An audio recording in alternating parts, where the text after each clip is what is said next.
What's good, guys? Welcome back to the podcast. This week, we're going to cover Happy Gilmore 2 as the main topic, and we'll cover a couple things before we get there, like the Pluribus, Vince Gilligan's new show, and the new Avatar trailer. We'll get some feedback on that.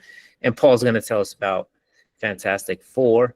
But today, we got a full crew. We got the full house in here. Pedro, Scott, Paul. What's the deal? It's been a while since we've been able to run a full. Yeah, it's been a couple weeks. I forgot what it's like to look at so many faces. Everyone got so creative. Right now Paul looks like he's in an outdoor cafe, and Pedro looks like he's in his own little spaceship craft. I think he's doing it in honor of Project Hail Mary. I'm in outer space. That trailer came out. He looks the part right now. Are you guys looking forward to that? Yeah, definitely. The book was really good. I feel like everybody's looking forward to that after The Martian, who's just like beloved by literally everybody. I gotta say one thing. Typically, when I read the books and then I watch the movie, the books are, on average, much better than the movie. Right? It has a lot more time for character development, dive into the plot. Jaws. I just recently read Jaws, and the movie is so much better than the book. Damn. The book goes into these like mafia ties. Affairs, it just things that aren't interesting. It was so nice keeping it tight on the shark, but it's one of those rare times where the movie's better than the book. I didn't know that was based on a book. It's also it was also Shark Week, wasn't it, this past week? Yeah, if you're on Max, it's like You're flooded shark. with it. Right? Yeah, it's flooded with shark content. I'm like, dude, get these fins out of my face, bro. I think isn't it amazing how they managed to come up with so many like shows and so much content every single year about the same subject? they have a whole. Yeah, You gotta give them all due respect for all that. And Are to these keep it going guys- for so many years?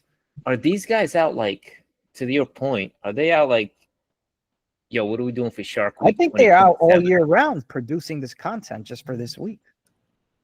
But it's turned into like a huge like ad frenzy for them. Like they get all this revenue from it. Like you see at Shark Week ads like embedded in like wrestling shows on TBS and like basketball, like games and shit like that. So Do you really think it was necessary for them to do Dancing with the Sharks? With Really, they did Dancing with the Shark? with Tom Bergeron hosting. It was like the Wait, public who? ball. Ron Burgundy host? What did you say? Hold on. You don't know who Tom Bergeron is? No, is he like the Indiana Pacers power forward?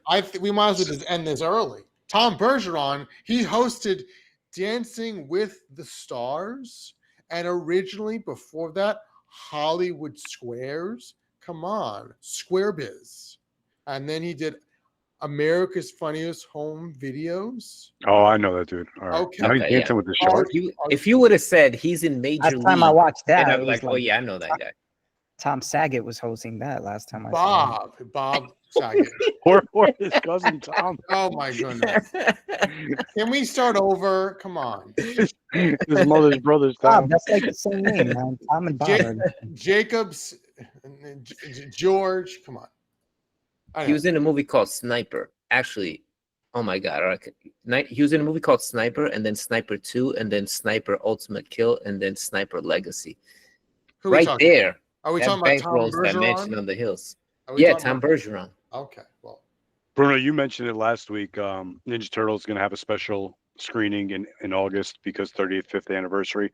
Same Yes. thing with Jaws at the end of August, 50th anniversary. They're going to do a special screening. I think they're even doing 4DX. So a Sick. lot of these Oh. like anniversary ones coming out.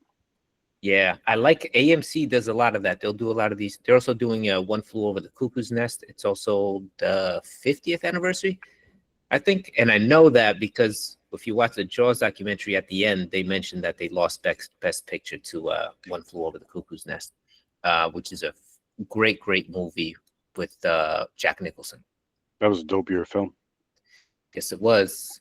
Let me pull up the little rundown here. I want What to do you talk. guys? Whoa, Pedro! I thought you were in the void. Nah. Go ahead. All right. I just wanted to, before we start on our topics of the day, I just wanted to bring up, what did you guys think about the South Park premiere this past week? I believe they're on season 27. Crazy. Well, I It's did as watch. old as some people I know. I did watch it, but how did you guys like come to watch it? Even sort of either hear about it or see it? Like, The I've way I heard never seen about an it, episode. it was just like flooding my like news feed one morning. okay, I think it was like Tuesday morning or something, or Monday morning. I don't remember. It was the morning after it premiered. I see. Okay, I forgot it was. I remember earlier, like a few months ago, hearing about the premiere, but I forgot it happened. And it was just all over like my news feed, and I'm like, oh man, this sounds crazy. I gotta check it out. okay. Yeah, the premiere was delayed because of the sale, and there was some good negotiations with the rights to South Park that I think Paramount wanted to buy back from the licensing agreement they had with Warner Brothers. For me, yeah, same thing. I kind of was hearing like all this commotion about it. I watched it, not even thinking anything, but to me, South Park is one of those shows that you'll have an episode like this that sort of breaks through the mainstream, and then also like the Lizzo episode or the Kanye episode. There's these certain times they'll hit at these cultural topics that break through mainstream. I watched it. I thought it was hilarious. The Trump thing is hilarious, but what got me the most is Cartman being mad that they canceled NPR because now he can't make fun of woke people. Like, Yeah, he's that was really he's good. not the character you would think wakes up and listens to NPR every moment. Yeah. Well, he's listening to NPR not as a fan, just to make fun of what they produce. Well, the callers and everything. I don't want to say the words that he said to describe the callers of the show, but really funny. And then The episode is very, very not safe for work or kids. There's a lot of Yeah. nudity, you guys. Which one of the episodes of South Park is suitable in that way? Well, this one has a lot of nudity. So. Nudity? a little tiny piece of nudity, little small nudity. And it's not animated either. It's like actual, like photographic. Oh, jeez. The way they do Trump, they use like actual photos of him, and I think they used to do that with They've Saddam only done that Hussein. with- Who did with they one do that other- with? Yeah, with Saddam. They only did that with one other character before on the show, Okay, from what I understand. So this is like, so they, it's like a big occasion for them to do that.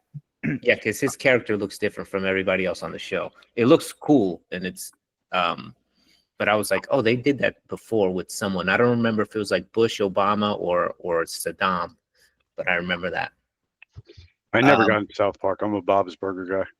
I never got into like. Yeah, get out. I don't think I ever watched it. You've Bob's never Burgers watched so- it, I've never watched an episode of. I've watched like clips and stuff, but never watched an episode. even when it was like peak in the like late Never. 90s, early 2000s. Wow. I think It I was like- tried like a little bit, and I just couldn't get into I don't it. I don't follow the show and watch like every episode, but like, every once in a while when there's like a big episode making buzz, I'll check it out and stuff, It's worth Bob- it. Bob's Burger is so wholesome, and it's like really well written. It's a great show. It's a really good show. I say the thing with South Park is a lot of the episodes get outdated because they're very topical, like right now. So like the Lizzo episode, when she was really popular and controversial about her weight loss or weight gain or whatever it was, they made an episode trolling her, and it was brutal, but it was hilarious. Same thing with Kanye West, and now they're doing the same thing with Donald Trump and the administration. What do you think of the AI scene where that scene at the end of the episode with Trump in the desert walking around? Oh, That was all AI. yeah. That was a brutal takedown of that man, but I thought the AI work was really, really good. Yeah, I wonder if there's any other shows that have done like a full scene of like fully AI animated at this point. Or they're like the first ones to do it on TV. And I'm curious if them doing that entire scene in AI, if that like had any issues with the union or with the guilds, because it was one of the things that the writers fought so much against, and a lot of these actors and directors fought so much against, and now they have a full scene. But that's clearly all AI. I wonder how that was approached.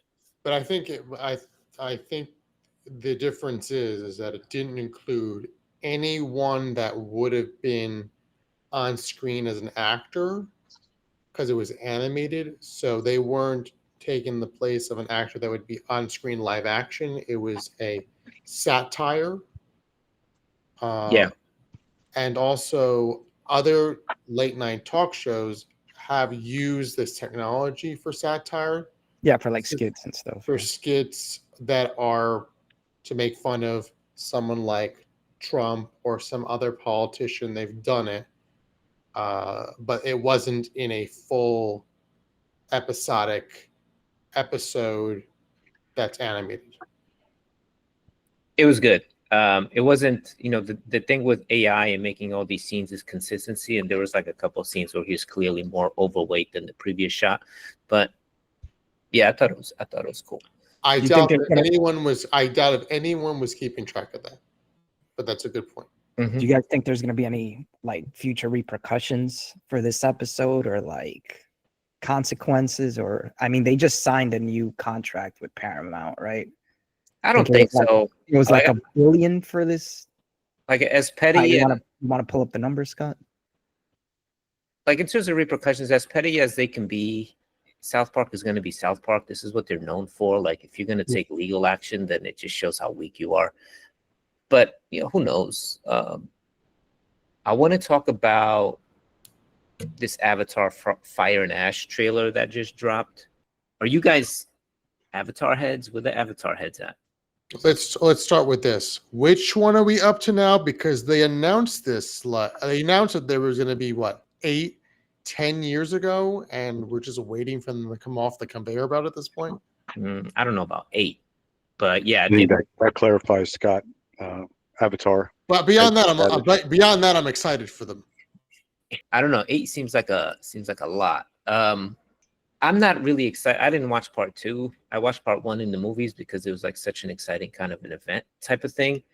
And at the time, the technology that James Cameron was messing with was so advanced that it became like going to a theme park. It became like an experience to go see this movie in 3D.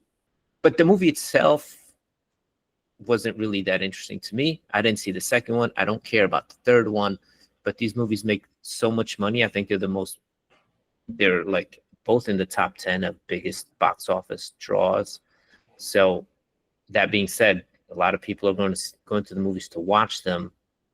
Are you guys watching these movies? Do you guys care about these movies? I don't think I even saw the second one. I saw the first one. I didn't see the second one. I think I saw part of it, but I'm not a big. I'll tell you one thing though. We went to Disney. One of my favorite rides ever in Disney was Flight of Passage. That ride was insane. What is that? You got to give us context. Are you talking about it's like an Avatar thing where you jump on those flying beasts. Oh, okay. And like a huge thing drops out in front of you, and you're basically flying through the world of Avatar, and like mist is spraying at you. You can feel the beast breathing between your legs because you're kind of like riding like a motorcycle, and they have like inflatables on the side hitting your leg, and you dip and you drop. It was intense. One of the best rides I've ever been on. I had a similar ride. It was the Harry Potter one where you're like on the broom going through like, I don't know, that castle or whatever. It was exciting. Yeah, they make these rides like, so I don't know about the movie, but it makes money, man. All of them hit over $1 billion, right? Yeah. 2.9 billion for the first one. For the first 2.9? Yeah. All right, Scott, to your point. I assume Pedro's not interested because I haven't heard from this guy in like 5 minutes. But the franchise, I'm not interested at all. But I do agree with you. The reason for the first one for everyone seeing it was that it was groundbreaking new technology. These follow-ups there's nothing groundbreaking about. Like they're not introducing anything new. So they're doing. There's just to finish your point, Scott. There's 5 movies. Way of the Water was the sequel. Fire and Ash is the movie that's coming out. Oh, it's this year that it's coming out. I guess probably in December. And then Avatar 4 and 5. So yeah, there is. And as I was thinking about this, I was just like, is James Cameron wasting his time on these movies? Like, are we? I feel like we could be getting a banger James Cameron movies Yeah, instead I of don't 5 know. Avatar movies. He It'd is be doing a interesting. Hiroshima movie, and he said he's not going to shy away from it like Oppenheimer did. Oh, Yeah, shots fired. Shots fired. wait, what? But Oppenheimer didn't make a Hiroshima movie. I mean, that No, wasn't a but Hiroshima movie. That he was an said he's not going to Oppenheimer. shy away from the bomb going off like the way they did in Oppenheimer.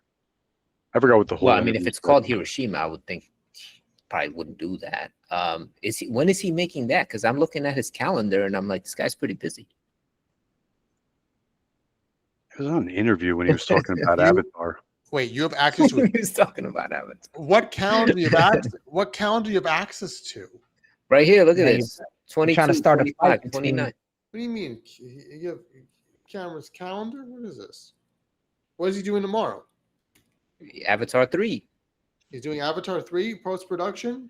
Yeah, it's going to be all the Yeah. elements. Yeah, it's a lot. He's doing Ghost of Hiroshima. That's what it is. Is that a documentary? Sounds like a video game. August. Oh wait, It is a video. It's there is a video called Ghost of something. What is it now? It's escaping me. But anyway, yeah, it does sound like a video game. I'm not seeing that on his slate, but this doesn't look complete. this can't be right. They're saying it's going to be released August 5th, 2025. No way. Next week. Breaking news! Breaking news! Oh wow, it's based on the book. How is it coming out next week? Oh, I'm sorry. The book's coming out next week. Oh, gotcha. Okay, so if you want a sneak peek at the film, I pick up the book. take back the breaking news. I feel like I don't want to spend any more time on this, but I'll just say this: these movies to me feel like they're huge box office hits for some reason. I think this one might actually bomb, but they have zero cultural cachet, like zero. I've never heard a person ever talk about one of these movies to me or ask me if I saw the most recent one or bring it up in any kind of movies conversation at all. So I don't know who's watching this stuff. I don't know where the money's coming from. We got to follow the money. Scott. The issue is it came out, the original Avatar came out in 2009, and then all this time went past for the next one to come out in 2022, which I don't have my math hat on, but that's a freaking long time. That's Damn, gonna, that one made 2.3 billion too. That's what I'm saying. I Who mean, are these people? Damn. international. It's international. But still, 2.3 billion? People, Look, original IP, and he created this immense world that you dive into. You got to give him credit. But damn, 2.3 billion? That's crazy. it was a long time to remember because it doesn't, the movie picks up from where it left off, and you're supposed to remember what happened when the last movie ended. They just went into it, and it was just basically all fighting, and you just went, wait a second, what is going on? Can someone give me like a previously in Avatar world, Blue Land? You just jumped right into it. Yeah, you had to be there. It was Damn, all for fighting. 2.9 billion, you better remember his birthday and his waist size and all that. Yeah, 2.9? That's crazy. And then 2.3, it didn't fall off barely any. didn't That's fall off, no. insane. Wow. That's why he's going to be making another 2 after Fire and Ash. No, he has, like, he doesn't need the money. He's not out here chasing. This is clearly like a passion project that means a lot to him. Yeah, like, and he's committed to this long time ago. And the success only drives him, right? That only gives him the green light to do more as long as they perform. I want to move on, and I never want to talk about this movie again. I want to move on to a show called Pluribus that I just want to put on the audience's radar if they're not listening, and your guys' radar. I know it's on your radar because we were talking about it pre-show. I hope they're listening. They're listening. Pluribus is a new sci-fi show coming to Apple TV Plus by Vince Gilligan. Vince Gilligan is famous for Breaking Bad, most famous for Breaking Bad. also Better Call Saul. He was also a writer on The X-Files. So his work is excellent work. This is more of a sci-fi show on Apple TV Plus. They already greenlit 2 seasons for some reason, but Apple tends to do that. They're kind of the opposite of Netflix, where they like, we'll give you 2 shows before we even premiere an episode. Just sign up, please. So at least you can feel some comfort in that they'll get 2 seasons wrapped up. But I'm really hyped for the show because this guy, I watched Better Call Saul a few years after he came out, and I thought in a lot of ways it was better than Breaking Bad. At least one could argue that for sure. But what's your history with this guy, the series he's producing? Like, are you pumped for this at all? My question is, what do we actually even know about the show? Because it's very mysterious, like what it's about. We know who the cast is, but we have no clue, besides that it being a sci-fi drama, I'm assuming. What else about it? What do we know? We don't know anything about this. We know that in the first trailer, there's a woman licking donuts. So she must hate somebody really bad. I hated that. That grossed you out? I hated the trailer. I just thought it was annoying. Now, not that it grossed me out, it's just annoying. Donuts from the shop that Better Call Saul was working at? Yo. And if you look at her bandana, Multiverse? it's got a purple bear, the same one from the flight. Wait, what flight? Wait, the flight from Breaking Bad, where they found the burnt teddy bear in the pool. If you look at her bandana, it's got the teddy bear in it too. Dude, see, I don't pay attention to the details like that. I just watch stuff. That's awesome, though. So they're dropping a little. I hope they're not connected at all, but it's nice to see these little touches. Pedro, you hated this. What'd you think? It was pretentious, or what? Why is it so annoying? Yeah, probably a little of both. A little of both. And also, I've seen like teasers and ads before where they tell you to call a phone number too. So that wasn't anything new. I'm obviously gonna watch the show. Obviously excited for it, but these ain't doing nothing for me. Like, you don't even need to put anything out there and I'll still watch it. You're sold already. Yeah, I'm sold too.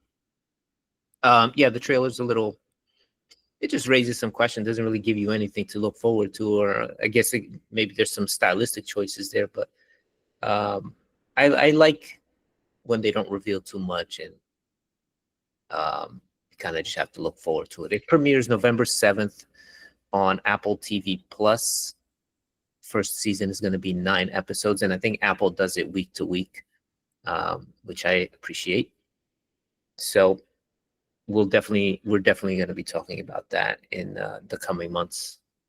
But that's it.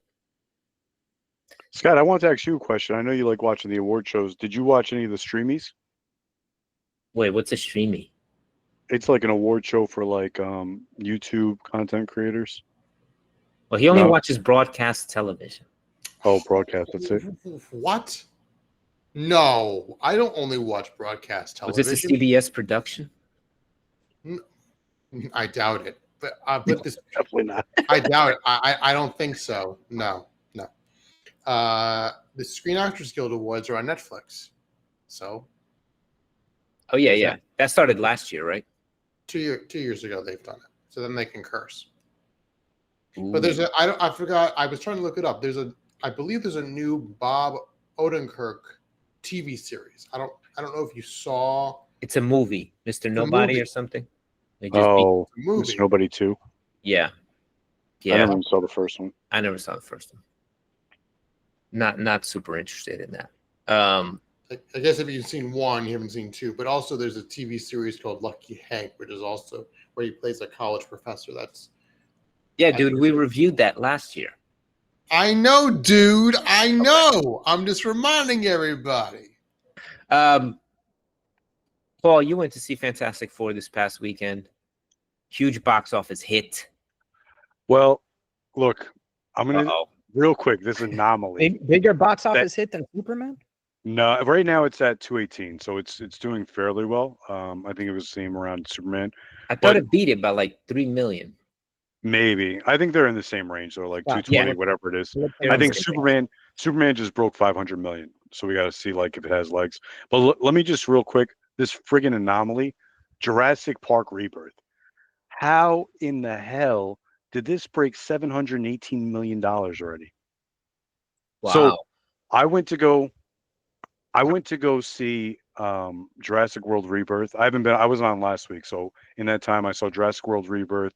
I know what you did last summer, and I saw Fantastic Four. Fantastic Four I went to, and I was expecting kind of like Superman when I went to, people clapped at the end of it and stuff. No one clapped. No one said anything at the end of They Fantastic didn't Four. land the plane. It didn't like it. Look, I'll get into it, but it wasn't a bad movie. It was pretty good. I enjoyed it. I went to go see Fantastic Four. Jurassic Park Rebirth. Didn't love it. It was okay.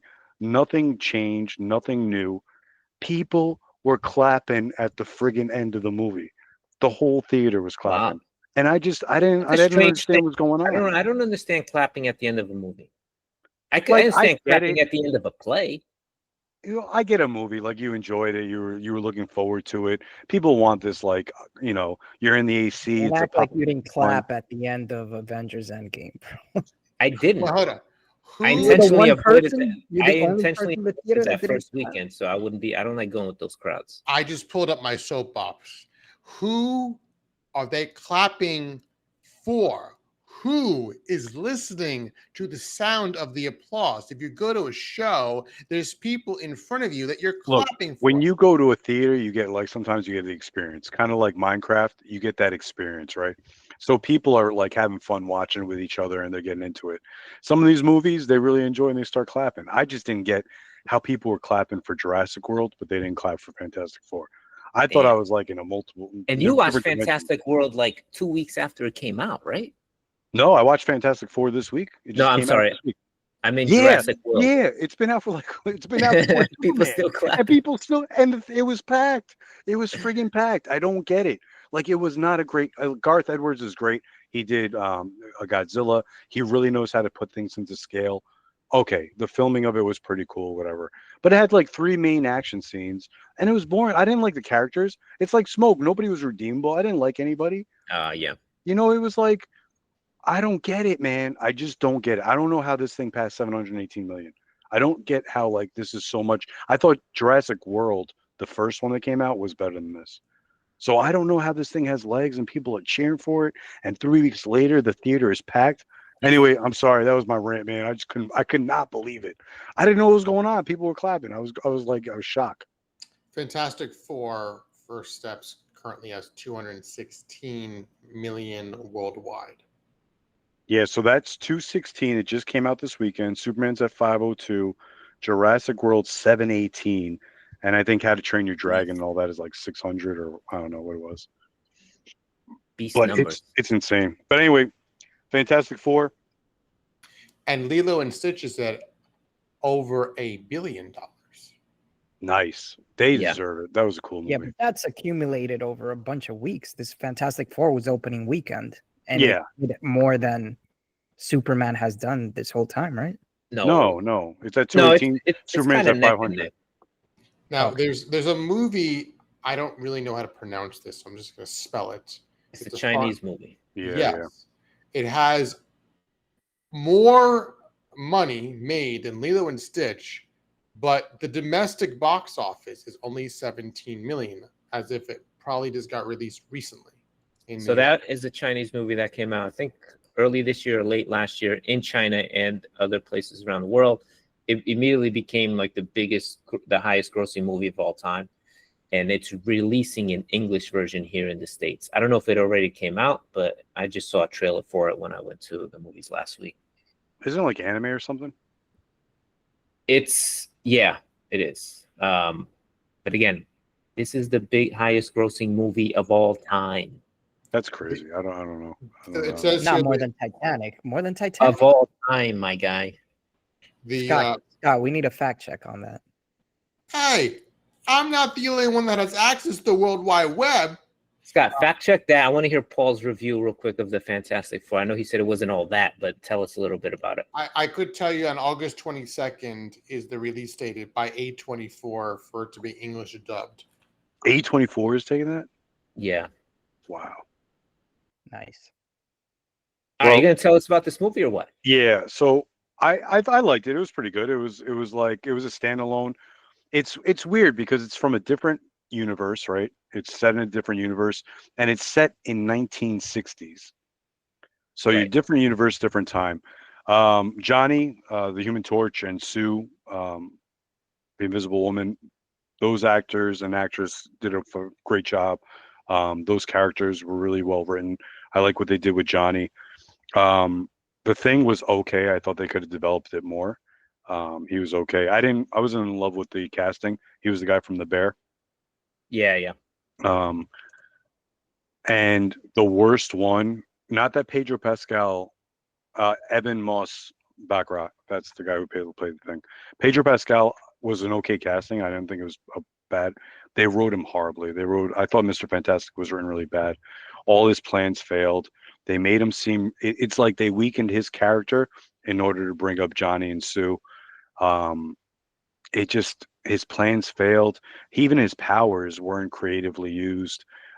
He seemed very weak all around. I just didn't.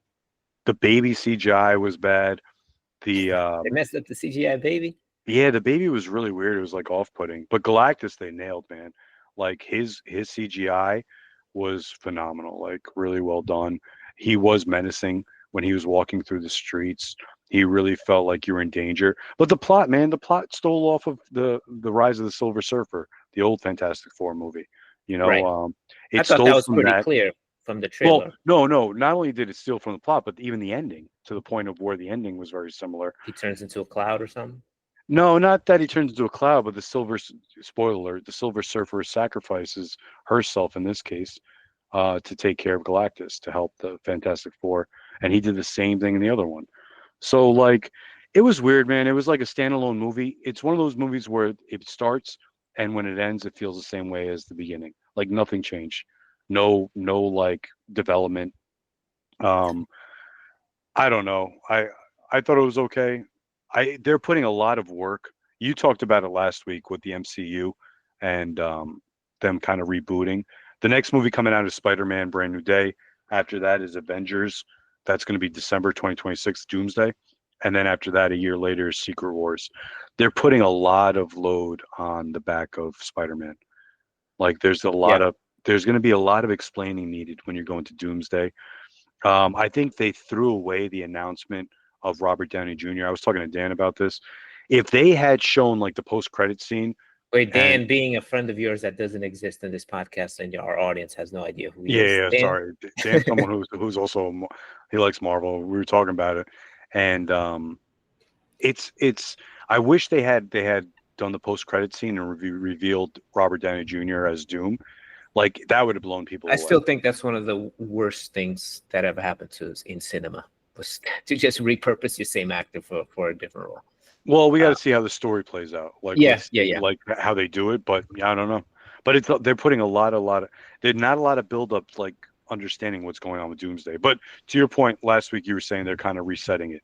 So after Secret Wars, they're going to do this like correction of the timelines. They're going to reset it into one main universe and a more familiar continuity that we know.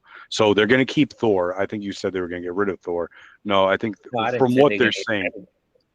They don't get rid of anybody. That's the thing that you have to learn over these movies. No one ever dies. I mean, now they brought back Robert Downey Jr. I think they're bringing back Captain America. So yeah, they are bringing people back.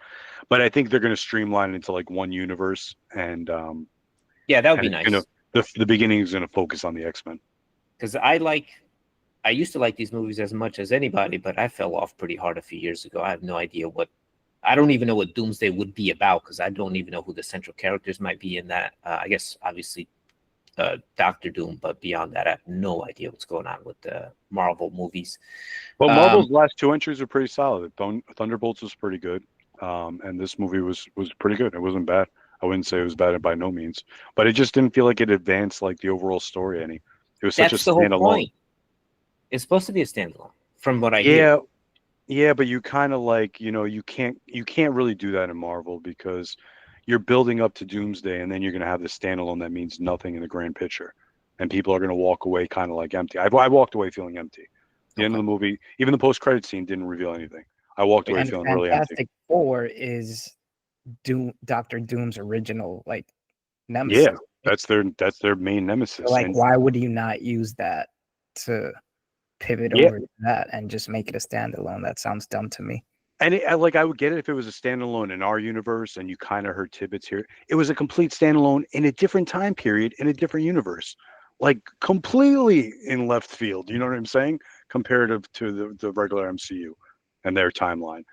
So I don't know. I like they gave a shout out to Jack Kirby. I love that.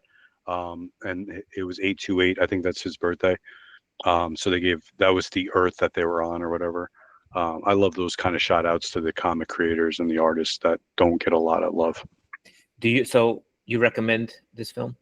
Yeah, I would say. I mean, look, I'm going to be biased. I love Superman. That's my top one out of all these. But I would definitely recommend seeing it. If you like Marvel, these last two entries, like I said, Thunderbolts and Fantastic Four, really well done by Marvel. I think it's a step in the right direction. I didn't love it, but it wasn't bad. Okay. I just want to touch on, give a quick review and a quick shout out to a movie I saw last week, Eddington, directed by Ari Aster. Ari Aster, I think. He's the director from Hereditary, Midsommar, Beau is Afraid. Also a movie that stars Pedro Pascal. I highly want to recommend this movie. This movie will grab your attention from start to finish, and it might be my favorite movie of Ari Aster so far. It's a dark comedy. It's also an honest look at a small town America as it begins to sort of unravel during the early days of COVID, starring Joaquin Phoenix. Wow, shout out to the Bulls. Joaquin Phoenix, Pedro Pascal. They play two men who are having a power struggle over this small town in New Mexico, but what starts off feeling like a localized standalone story becomes something much bigger. The film explores paranoia, tribalism, social media, how these things kind of start to warp your reality. And it does it without overt judgment. It's just a satire, but it treats its characters honest, I feel like. Nobody in the film is particularly good. Everyone's kind of messy and flawed. And Joaquin's character, especially, he's living in the shadow of his dad. He's terrified of his wife, and he's trying desperately to like regain some sort of control, which he then imposes on this town as their current sheriff. His story kind of drives the plot forward. It's kind of insane and absurd, but I feel like the plot never loses you, even though some of the characters start to lose it. There are two moments in this movie where the entire theater gasped, dude. And it was something I've never experienced, or not in a very long time. Like a sincere gasp, like, holy shit, that was completely unexpected. I'm surprised you're giving it an overwhelming, like, positive. It was very mixed from what I was seeing, and it was like tilting towards negative, like this entry. Yeah, which I started reading a little bit into that, and I think, everything's politicized. This movie is certainly viewed through a political lens, if you want to do that. But I guess because, like, politically, I can laugh at both the left and the right, and there are things in here that the movie does laugh at for the both left and right. I feel like a lot of the criticism from the left tended to be a little bit negative, maybe because they're sympathetic to some of these characters who are not really good people. Or maybe they just have beliefs or ideas that they disagree with. But yeah, I don't know. I really enjoyed it. I saw it with my wife. She enjoyed it as well. It's at the same time, it's really funny. It's pretty violent at times. You're definitely gonna laugh. Yeah. What's that, Pedro? It's currently got a 68% tomato meter, 63% popcorn meter. So it's kind of split down the middle. Sort of. I mean, it's reflecting what you guys are saying, it's kind of like. Yeah, I liked it a lot. I loved it. Like I said, the movie is never boring. You're engaged the entire time because the tension is so high, and the movie feels, especially after one point, it feels extremely unpredictable. It goes into a bunch of political tropes, but it treats them in a serious way, without getting overly political. Actually, it's like very human in that way. Why was I thinking this was like a rom-com? is like Pedro Pascal and something else. That's like a rom-com. He's in a rom-com called The Materialists, which I also that's what I was. All right, that's what I was confusing. I saw that, and I also recommend that. But yeah, go watch this if you can. It's a small film. It's probably not even on your radar, but it's one of those films that we sometimes talk about that they aren't made anymore because they're not big blockbusters and they're not these like little indies. They're kind of these just like middle of the road, mid-budget movies. But this one is really good. One more for the radar. I think Pedro, We'll you brought support this those up movies. in this summer review. Weapons comes out next week. I am really looking forward to that movie. It's the guy Zach Greger, the same one that did Barbarians. Yes, And it's a horror movie. It looks great, and it's getting a lot of really good reviews. So I am super hyped for this one. Next week release, Weapons, August 8th. all right, let's do main topic. Let's look at Happy Gilmore 2, which premiered Thursday last week on Netflix. Was it Thursday or Friday? I thought it was Friday. I watched it Friday, so maybe it was Friday. I'm not sure. I think it was a Friday premiere. good. Did this show up like front splash page for everyone? The first thing I noticed with this movie, I had to scroll down a couple of tabs in order to get to the movie. It wasn't even like splash, like this is our featured movie for this weekend, everyone watch it. Thought that was kind of weird. Well, it's all algorithm based, so it probably put it where it might perceive that you're going to watch it, or it might put things up front for you. So everybody's going to have a different experience, I think. Is the big splash page, the big like feature, is that algorithm based too? I thought that was just like for everyone. I'm not sure. Scott, what was your experience?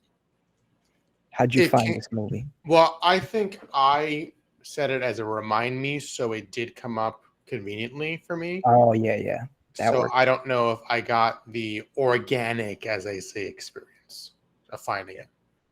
I watched it on an off-brand platform, so I did not have the. I hate the new Netflix interface. Just to throw that out there.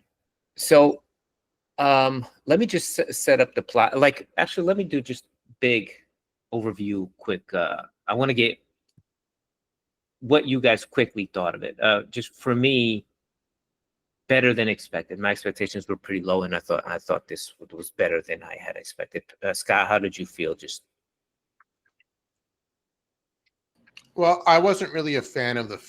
This may come off to. I hope this is not going to be a whole negative marathon of point of view of the movie, but I wasn't much of a fan of the first one. I thought it had some funny moments, but the second movie felt like it was like too much of these look backs of moments that happened in the first movie, that it didn't feel like Happy Gilmore 2 lived on its own as its own film. yeah, I think that's 100% true. Pedro, what was your sort of gut feeling after just finishing it? I watched the same week I watched the first one. I had never seen the first one, so I kind of almost back to backed it. That's crazy. And yeah, I agree with Scott. It was very clingy to the first one. But yeah, I liked it. I don't think it lived up to what I thought it was gonna be. It kind of underperformed for me, but Oh, you thought it was going to be dope? I thought it was gonna be better than what I got.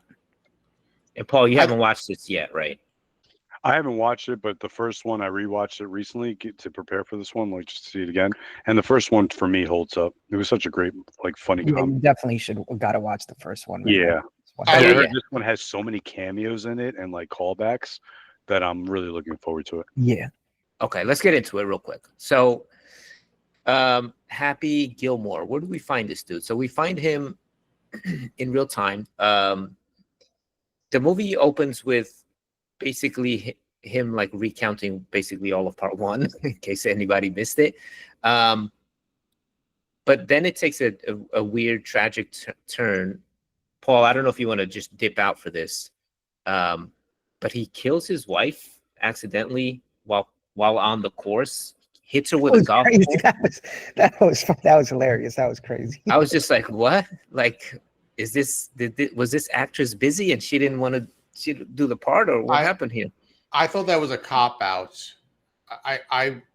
I was hoping to see Julie Bowen in the movie as a co-star of the film, not as someone who died in the first 3 minutes and go, oh, we're now going to make him a single dad now, which there's nothing wrong with that. But it just felt like it was just, all right, we cut down the storyline. Now we're just going to have random cameos, on the revolving door, it felt like. So this is like very much the trope of a sequel. They pretty much like, you need to reset the story, right? Because he's on top at the end of the first one. He's on top of his career. How do you bring him back down and then motivate him to go back up? So he kills his wife by accident. He then quits golf. He develops an alcohol habit. He loses everything. He loses all his money. He loses his grandma's house again, which is, I don't know why they threw that in there. Recurring theme in the.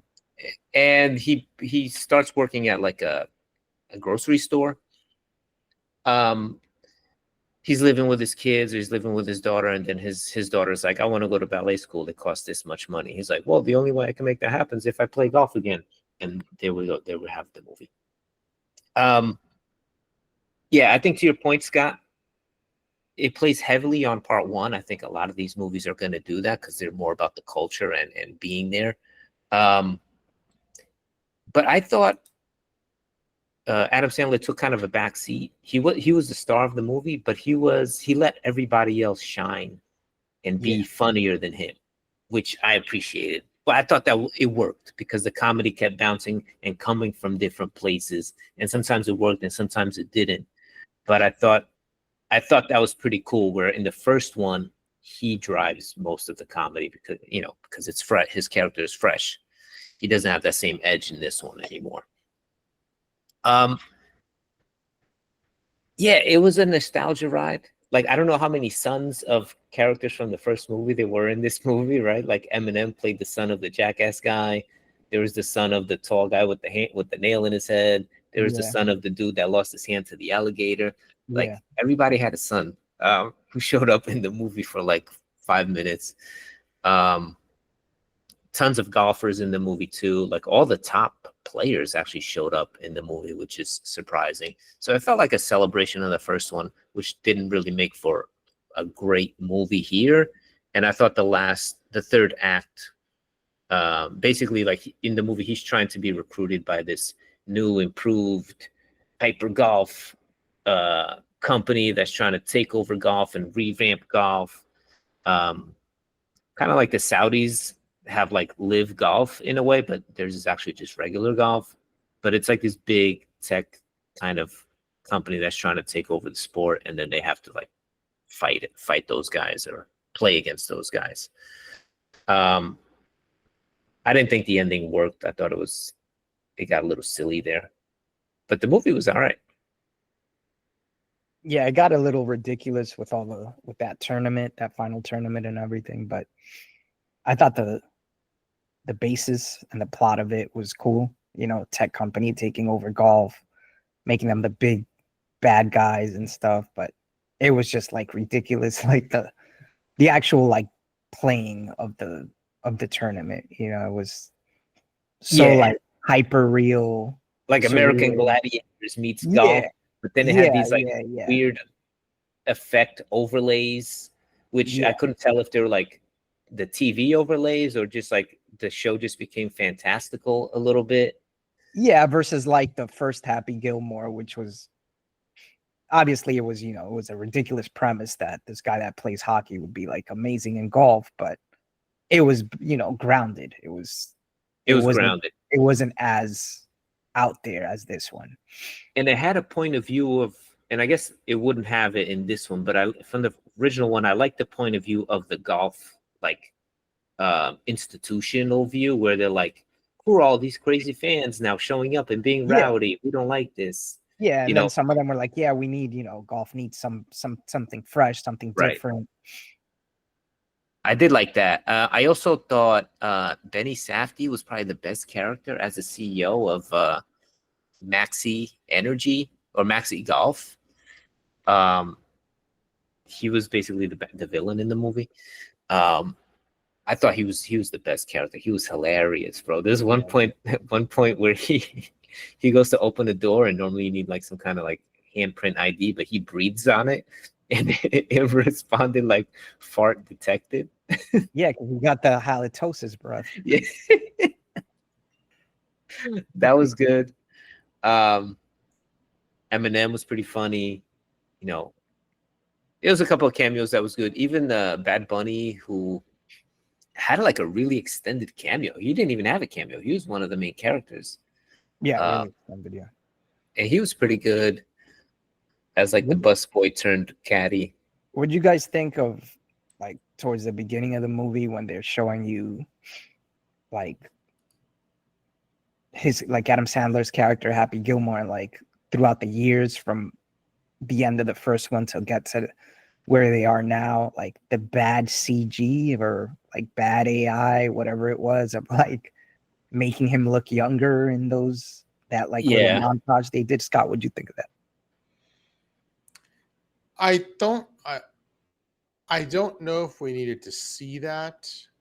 I wasn't. They showed him as if he was hosting Saturday Night Live twice, and we had a great show. And then it was very. I felt the movie. It's just the way Adam Sandler does his movies. It's very anecdotal, and if you don't like his delivery, then you won't get it. And to me, I don't get his delivery, but I think he's a very talented person. He has a big fan base.